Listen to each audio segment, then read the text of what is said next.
So, now the last topic that I want to consider in this course is applications to reliability theory. That means, again the concepts that we have learnt during the course of probability theory.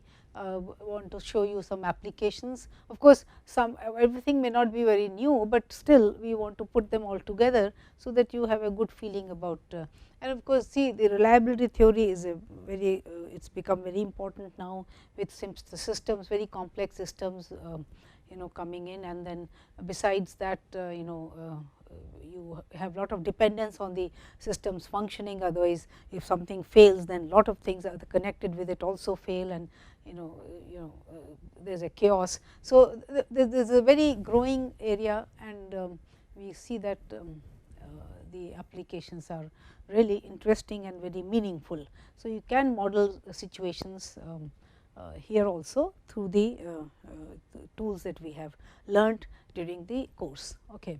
Now, so first of all, let us first understand what we mean by reliability of a system. Okay. Now, just for example, consider a steel beam under load. Okay. And you have a whole structure resting on a beam, and there is a heavy load. Then you have a fuse inserted into a circuit. Okay. So, the source of stress.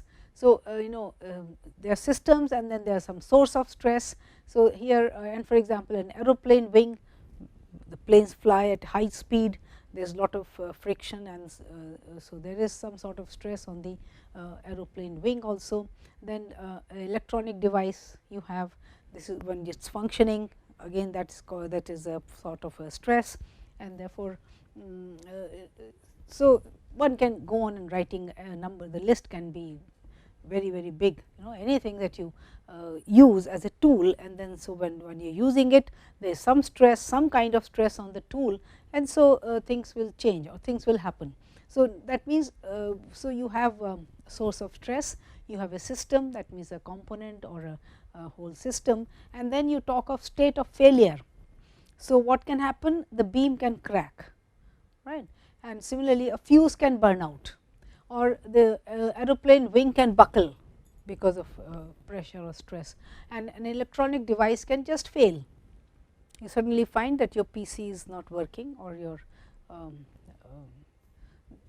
electric kettle is not working, or whatever it is, right. So, therefore, you can write down your own these things. You can take a component or a system, you can talk about what kind of stress that system is facing, and then you can also define the way the system will stop functioning. So, essentially what we are saying is that we have this.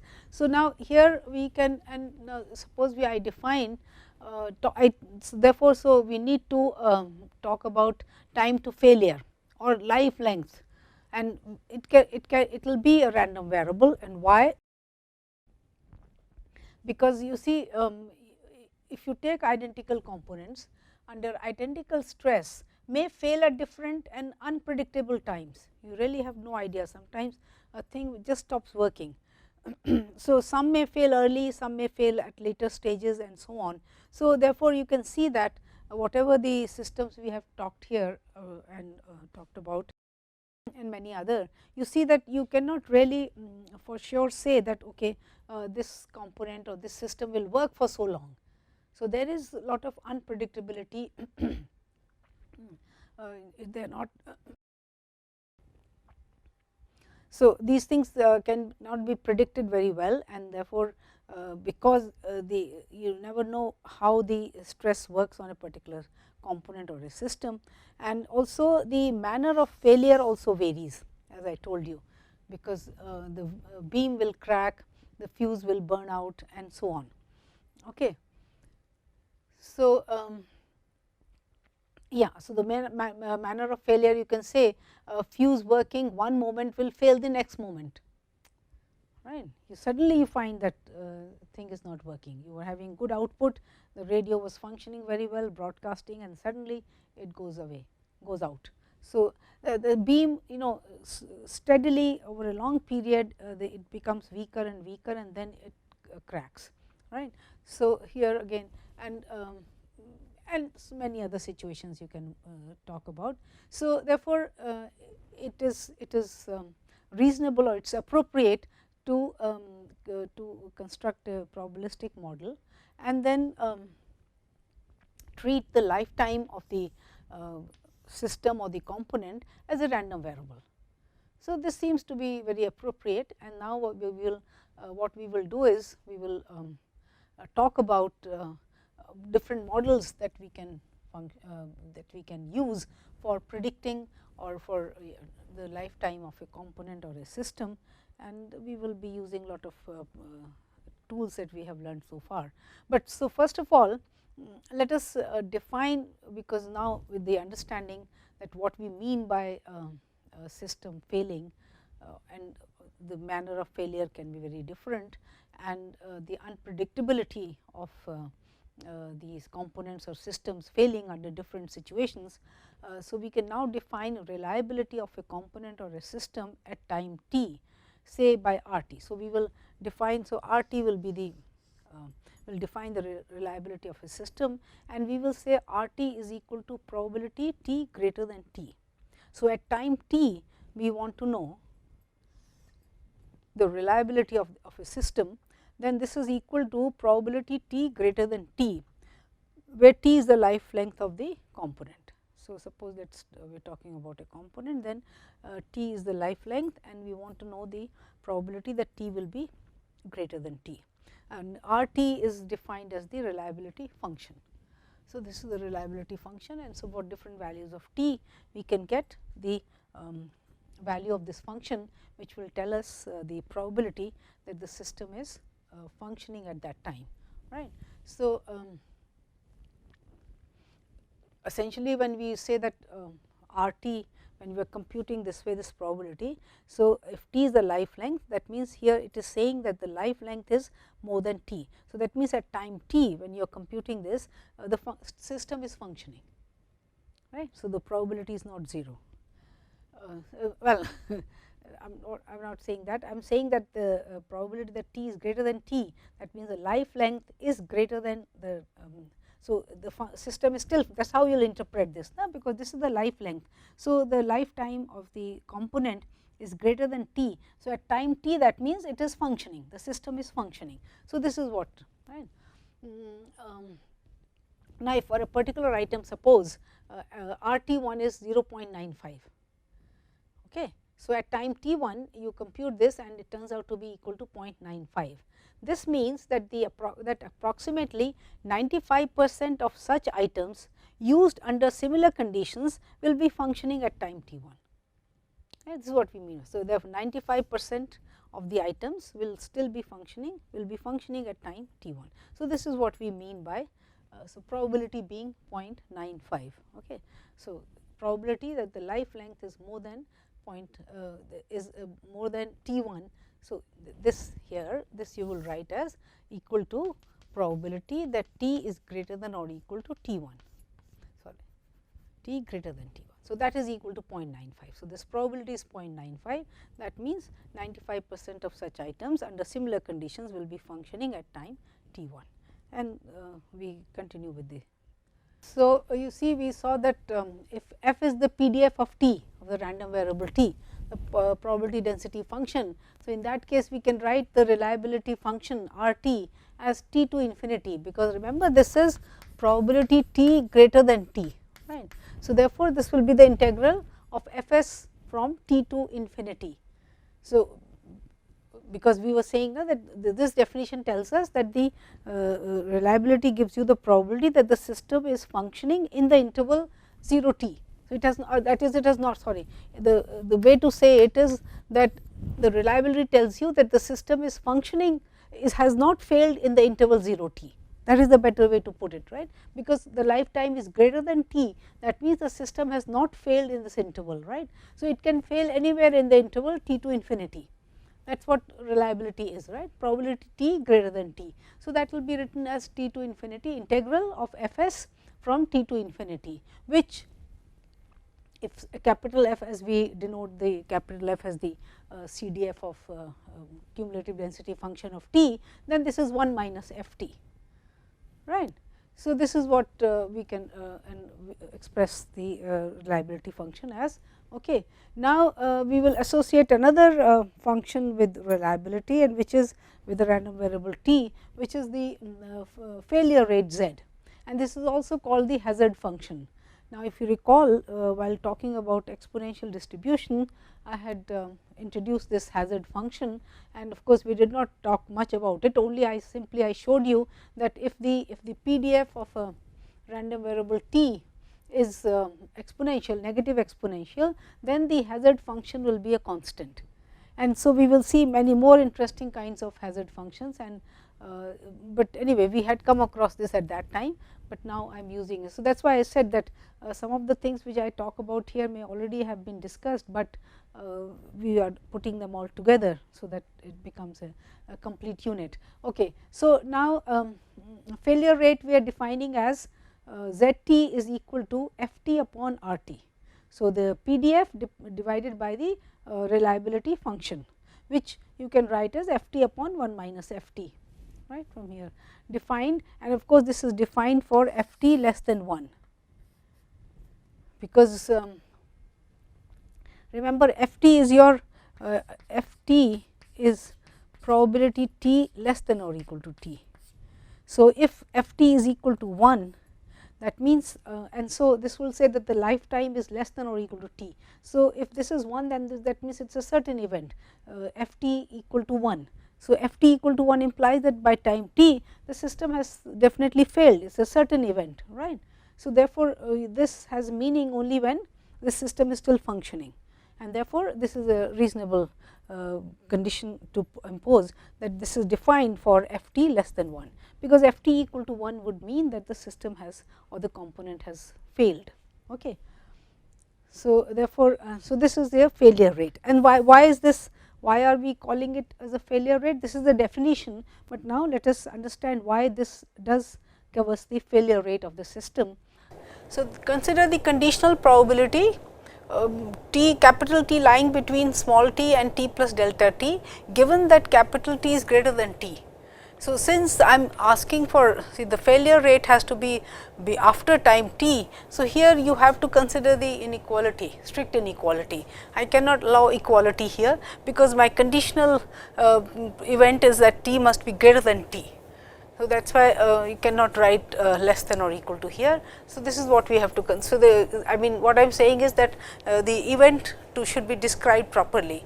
So, then the probability this less than or equal, so t lying between, so this is strict inequality, and that is less than or equal to t plus delta t. So, then by our rule, because this and this, when you take the intersection, actually means just this event, right, because capital T is greater than t is already satisfied, which is here. So, therefore, this conditional probability can be written as probability capital T between small t and t plus delta t divided by probability t greater than t.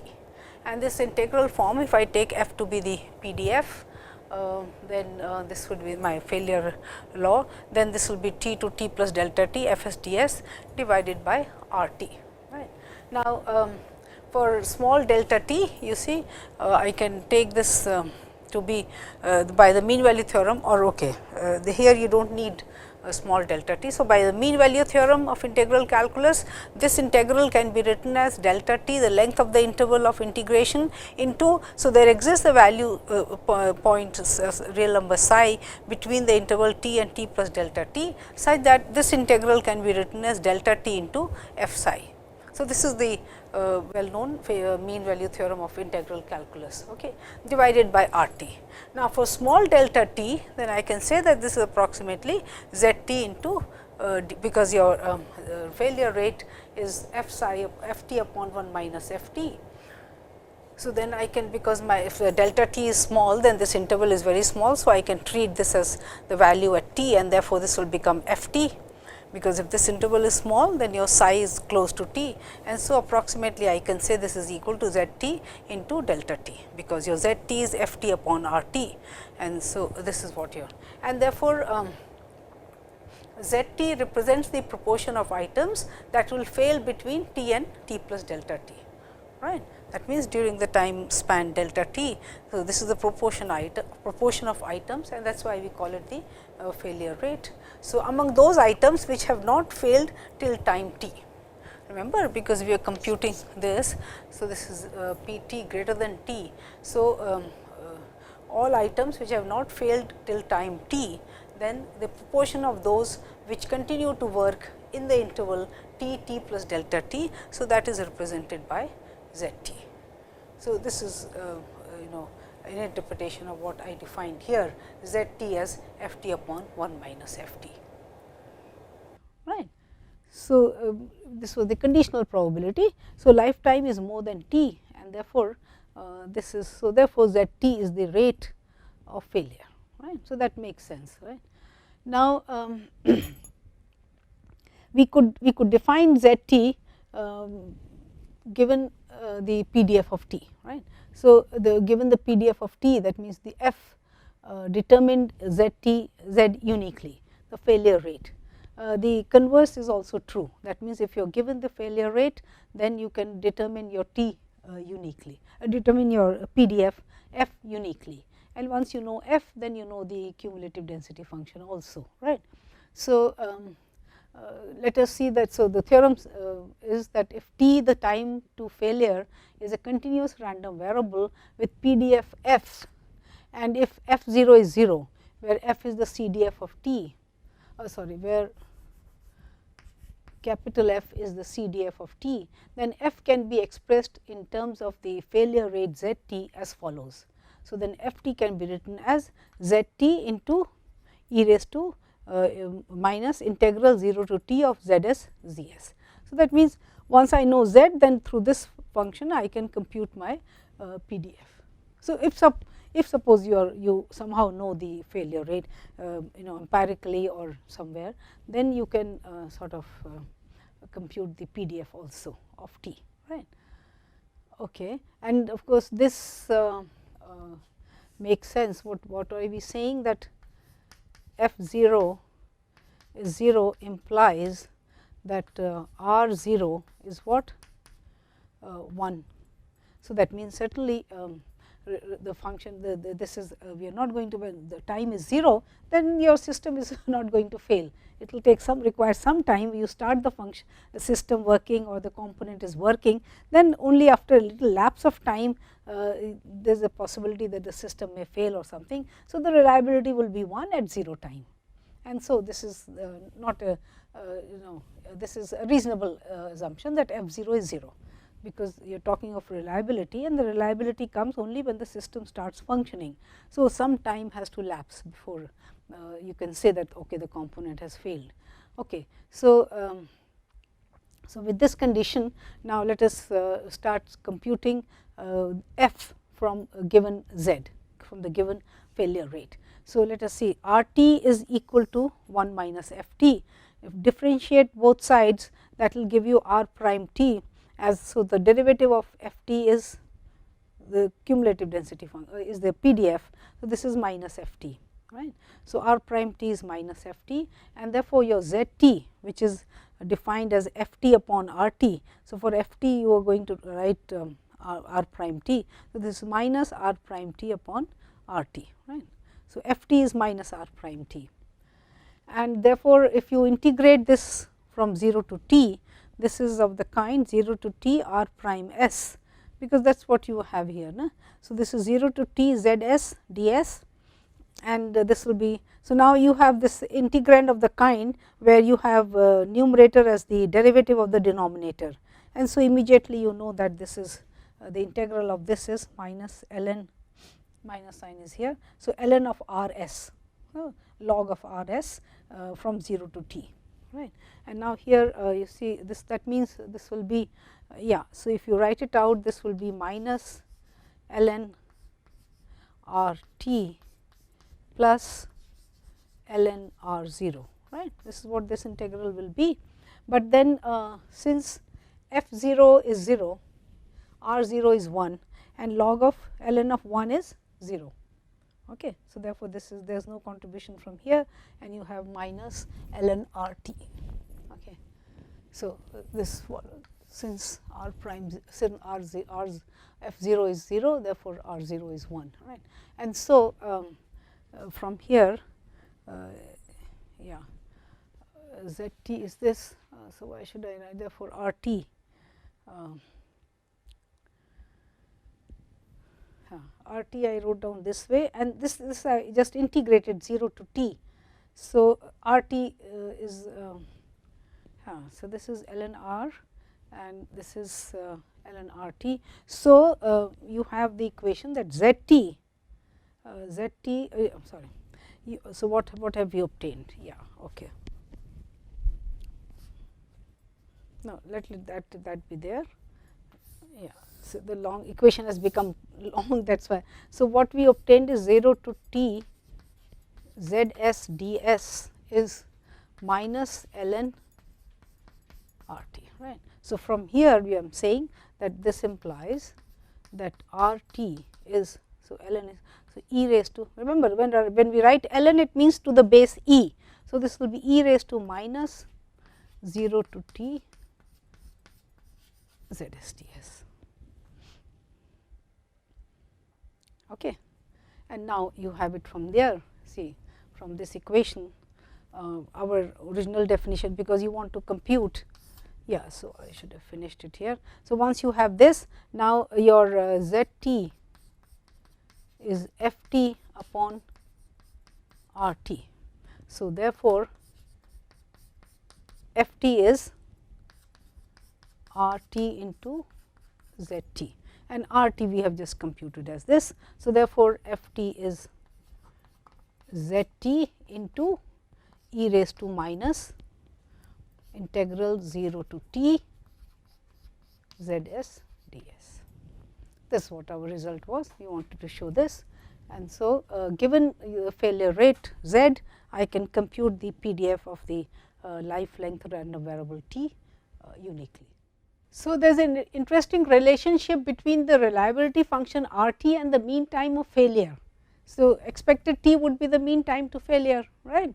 And so, I want to show you that. So, this is the theorem. It says that, so the t is the random variable and r is the corresponding reliability function. So, want to show you that E t, the expected mean time, expected value of t is nothing but the integral 0 to infinity r t d t.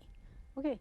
So, in other words, if you have this, then you can integrate this function and also compute E t. Okay. There is nothing much great about it, we use the same concept that we have. So, remember your definition of r t is the probability t greater than t. So, integral 0 to infinity r t d t will be integral 0 to infinity probability t greater than t d t. Now, this was also, I think I gave you this as an exercise in one of the earlier exercises when we were defining expected value of a random variable, but let me now just spend time and show you why this will be true. So, t greater than t, if you are integrating, now this I can write as integral t to infinity of f s d s, right, probability t greater than t. That's what we wrote down just now. So, it is t to infinity f s d s and then 0 to infinity. Now, let us integrate by parts. So, I will treat this one as a first function and this is the second function. So, integral of the first function would be simply t, right, and so we want to have this t into integral t infinity f s d s from 0 to infinity, right, plus. Why will it be plus? Because when you differentiate this, so integral of the first into the derivative of the first, second and the integral of the whole. So, when you want to differentiate this, you see the lower limit is a function of t. So, it will be as it is when you do the first integral, the integral of the first function into the second function minus, it is a minus sign, but since this is the limit is a function of t, the lower limit is a function of t. So, there will be another minus sign. So, and the derivative of this will be 1. So, then f t, so plus. So, therefore, the sign will become plus and this will be 0 to infinity t f t d t. Okay. So, if you apply integration by parts to this, treating this as the first function and this whole thing as the second function, then you can write this. Now, you can immediately see that the limit at the 0 point. So, this whole thing has to be integrated, has to be computed between 0 and infinity. So, at 0 this is 0 and this will be 0 to infinity f s ds, which is equal to 1, because remember f is the PDF and the variable t varies from 0 to infinity. So, this integral is equal to 1. So, this is 0, and now here this is little complicated, but you can see that the limit here as t goes to infinity. So, you see here as t goes to infinity, this part becomes 0 and this is going to infinity, but it can be shown that the product here, the limit of this product will go to 0. So, once that happens, then that integral reduces to simply 0 to infinity r t dt, which is, I mean, it reduces to simply this, which is t f t dt from 0 to infinity, and this is your E t, right. And so, you have this relationship. So, either way you can use it. I mean, if you know this, then you can say that this integral is equal to this, or if you know r, then you can, by integrating this, you can compute the expected value of the random variable t. Okay. So, now it is we want to study various failure laws. That means, we want to find out the different PDFs which will be suitable for different situations where we want to study, and of course, we will keep it very simple here, not go into complicated results, but just look at various distributions, some of the distributions, and we will show why they are appropriate for modeling certain situations for reliability. Okay. So, after defining your reliability function and your failure rate, we are going to show how important tools they are to study these failure models that we will be discussing. So, these are the two basic tools that we need, and continuously we will be making use of them. Okay. Now, the questions that arise, the first question, of course, then we will ask what underlying failure laws are reasonable to assume. That is, what should be the appropriate form of the PDF of t, we want to know. And of course, people have computed data, I mean collected data, and then try to fit these various probability laws, which are normal, exponential, and so on. So, that is what we want to say, that some of the tested PDFs we are going to look at, and tested, by tested we mean that you try to, you have the data, you know system is going on, and then you compile the failure times and so on of the components, and then you try to fit a curve, and these, the ones that we discuss now, have been very well tested and found suitable for the some particular data that we are going to talk about, right. So, when there is a varying effect on the component, just as we said that beam under heavy load. So, slowly, gradually there is a varying effect and then it breaks down. So, for such situations where the varying effect is the one which is the cause of the failure, then normal failure law is considered to be appropriate. Considered in the sense that, again, it has been tested, and by fitting the data, by fitting, having the particular kind of data which is which is for components failing under the varying effect, and then finding out that yes, normal failure law, or the PDF, normal PDF seems to give the quite accurate results. Okay. So, so now therefore, we want to, and there are many situations where the varying effect is the prominent reason for the failure of the, or the breakdown of the component or the system. Okay. Now, when you look at the normal law, so of course, the normal law is such that if mean is the mean expected value. So, mu is yeah. So, I am looking at the normal law where it is mu sigma square. So, mean is mu, the expected value is mu, and variance is sigma square. Then this has a bell shape, the normal. So, we have already studied, I mean in this course I do not have to spend time on describing the normal curve to you, right. And we know that if you take the area between mu minus 2 sigma and mu plus 2 sigma, then area under these two is 0.9572, and if you go up to 3 sigma, mu minus 3 sigma, mu plus 3 sigma, then of course very little area is left out. It is almost, I think, 0.99 something, the area within these two limits. Okay. And you also see that for t equal to mu, this point is the mean as well as the mode. That means the maximum failure will occur for at around the time t equal to mu, right. But since our variable t is takes only non-negative values, therefore, we will consider the normal distribution, that is only the portion from 0 to infinity and not from minus infinity to infinity.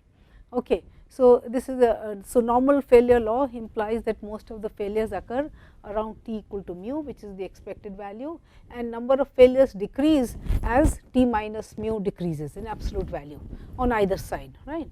So, the number of failures will decrease, okay, and the probability goes down.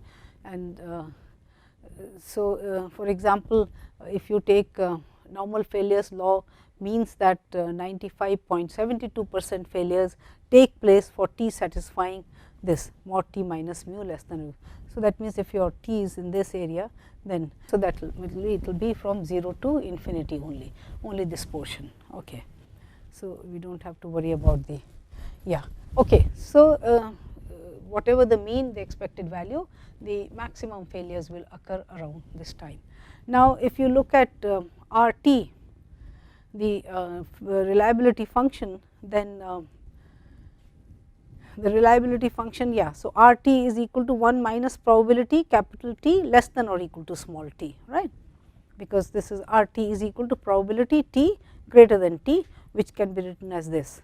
And now, here you can write this probability for in terms of the standardized normal variate, which we have been doing all along in this course. So, this will be equal to 1 minus probability t minus mu divided by the standard deviation. So, this is less than or equal to t minus mu by sigma, right. And so, this becomes 1 minus phi t minus mu by sigma, which is equal to 0.9.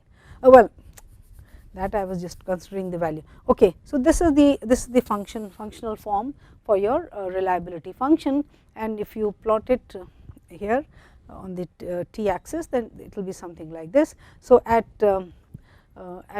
0 t equal to 0, your probability t less than or equal to 0 is 0, right, because t takes only non-negative values. So, this probability is 0 at small t equal to 0. So, for this is equal to 1. So, at 0 your value of R t is 1, and when you take R mu, then this will be t less than or equal to mu. Now, since t is normally distributed, we know that area this area, that means this whole area is equal to 0.5.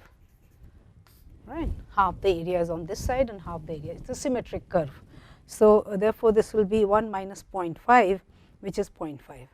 So, therefore, for mu equal to so this is at mu t equal to mu, the value of R t is equal to 0.5. Okay. So, this is the kind of curve, and then it goes to, as t goes to infinity, this goes to 0. So, the reliability function decreases with time. Okay. Now, so I was saying that, see, what you can say from here is, this is your reliability function. If you want a high value for the reliability function, then obviously, so that means you want this whole thing to be high, which that is what I was saying here. So, suppose this is equal to 0.9, then this implies that this must be small, and if for this to be small, you can again tell by the graph that t must be away from mu. This is the whole idea, right, because as we said that maximum failures will occur around t equal to mu, and as you get away from mu, the values become smaller. So, if you want this whole thing, if you want high reliability, then your value of t must be removed from mu, right. So, for example, if this is 0.9, then this implies that your phi of t minus mu by sigma should be 0.1, right. This you bring here, then 1 minus 0.9 would be 0.1, and so that will make t minus mu by sigma equal to minus. So, you look up the tables, right. Again, I do not have to spend time on this. The standard norm, because this is now standardized normal variate. So, you look up the numbers in the table, among the tables corresponding to 0.1 area, you look up. So, it will be somewhere here for the standard normal thing. So, it will be somewhere here point, because you want only area 0.1 up to this point. So, it will be very small. Well, so, this is minus 1.2, and so t comes out to be minus 1.2 times sigma plus mu. So, that much removed from mu your value of t is, if you want reliability of the order of 0.9. Okay. So, take another example. Now, here suppose the failure rate, the lifetime of a component is normally distributed with mean mu and variance 100. It is right. So, the standard deviation is 10. Suppose this is this, and you are told that the reliability for the at 100 hours is 0.99. Okay. So, R of 100 is 0.99. You have to find the value of mu, that is the expected value of t you have to find. So, since we know the functional form for R t, that means again 0.99 is 1 minus phi of. So, we standardize the normal this variate t, which is 100 minus mu upon 10 standard deviation, right. So, this is phi 100 minus mu by 10. So, that gives you that phi of 100 minus mu by 10 is 0.01. So, again we look up the standard tables corresponding to the area 0.01. This value, the value of z, is equal to minus 2.33. Okay. So, the tables. So, the see, the smaller this becomes, the further away you go from the mean value. That is what we are saying. And so, this implies that mu is, see here, you will multiply this with this, and then so it will become 23.3, and mu comes to this side, this gets added to 100. So, this will be then 123.3 hours. So, the mu, that means the mean is here, and so you see this is removed from the mean. This is 123.3 hours. So, at 100 hours, if you are asking for reliability 0.99, then your mu is this. Okay. So, this is the whole idea that if you have if your data or your experience with the system that you are working with is that the normal distribution is appropriate for studying the failure rates, then so here of course you should also look at what your ZT will be, right. So, if you want to compute, yeah, which may not be a very, so for example, your ZT we said is Ft upon RT, right. So, which will be 1 upon root 2 pi sigma or okay, let me just, so this will be equal to your Ft is 1 upon root 2 pi sigma e raised to minus 1 by 2 sigma square x minus mu whole square divided by 1 minus phi of t minus mu by sigma. So, something like this. Okay. This is your failure rate. So, if you want to compute z, you will get this complicated expression, but it seems that here your reliability function is the one which is more useful and has a simple form, because all you have to do is to, for a fixed value, for a given value of t, mu and sigma if given, then you just have to look up the normal tables and compute the reliability of the system at any given time t. Failure law, I said to be applicable, we want this, because obviously the time to failure cannot be less than 0.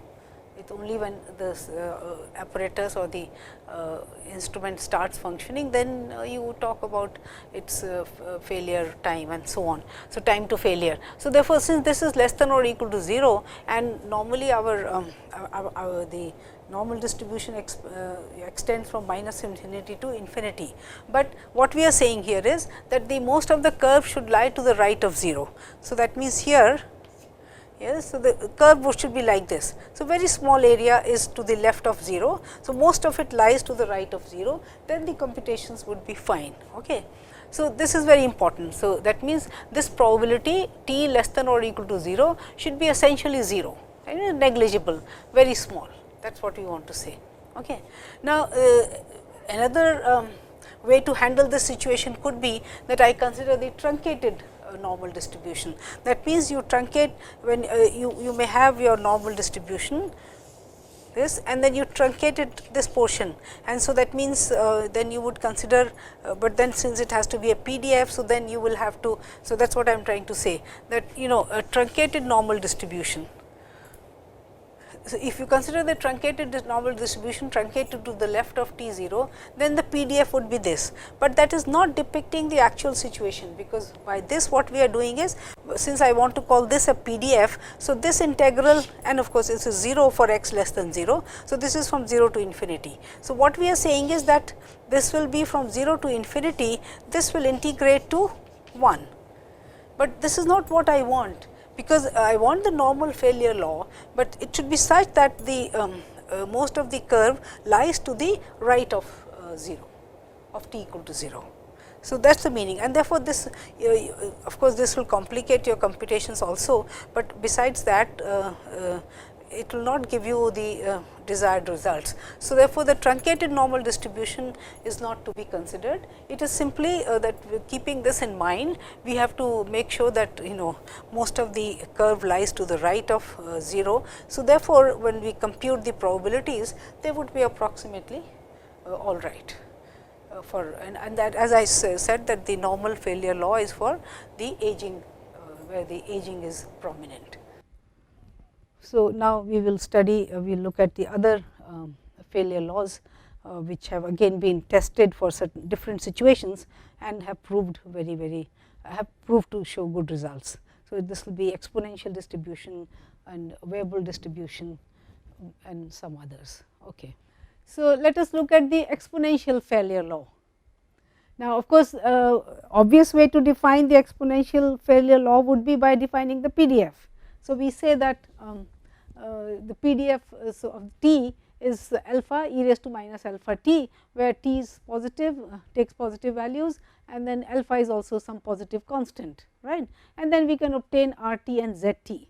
But that does not really have that dramatic effect, as when you say that the law, we say that the failure rate, that means Z t is a constant, is equal to alpha, right. So, here I had just said that alpha is some constant, but actually when your law is exponential law, failure law is exponential, then negative exponential, then your failure rate, or your your failure rate would be a constant, right, is a positive constant, is equal to alpha actually. So, alpha is your failure rate. So, this is constant, right, and the immediate consequence of this is, because remember we said that we can given z, we can uniquely determine the PDF, and also given the PDF, we can uniquely determine the function z, the failure rate.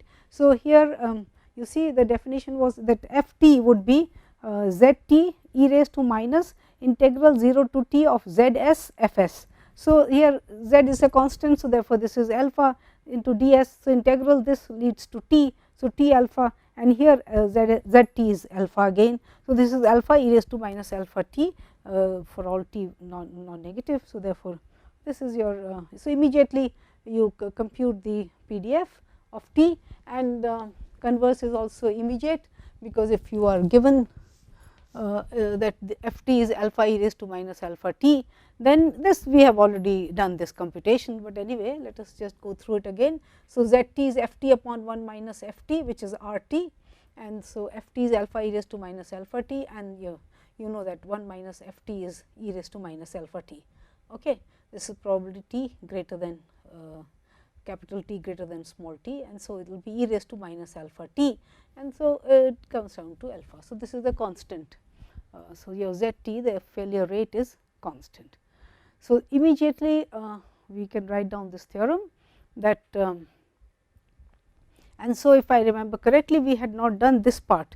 That means, given the failure rate, when I had talked about the exponential when we had just introduced the exponential distribution, I had defined the hazard function or the failure rate, but I did not at that time discuss this part, that given z t you can obtain your PDF uniquely, right. So, now we can immediately write down this theorem, because I have shown you both ways, that is if and so for constant failure rate, the only PDF that can be there is your negative exponential, and if the PDF is negative exponential PDF of the lifetime random variable t, then it has to be, the failure rate has to be a constant.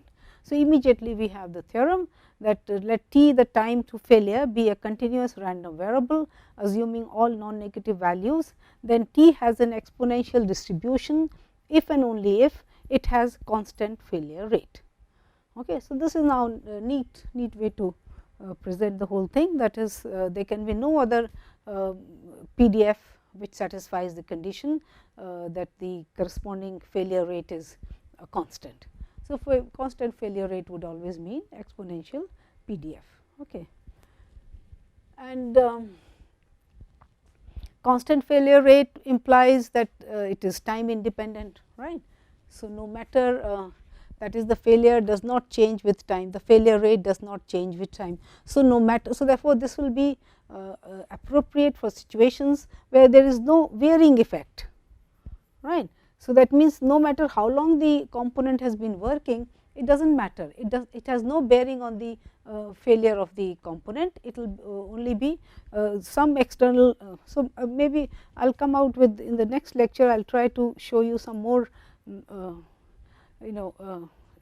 ways of describing the situations where these different failure laws can be appropriate. So, essentially now try to think of the situations where the failure is not because of the varying effect, that means not because of some kind of stress or load, but it is. So, therefore, as we try to say that if you take a fuse, then a fuse can be working fine for a long time and then suddenly it fails. So, it is not because, maybe because of high current or something, high current has come and then the fuse burns out, otherwise it may continue for a long time. So, therefore, such situations would be very appropriately modeled by the exponential failure law, and one can, now that you read about this, you can yourself try to think of components or systems where the failures are not because of the varying effect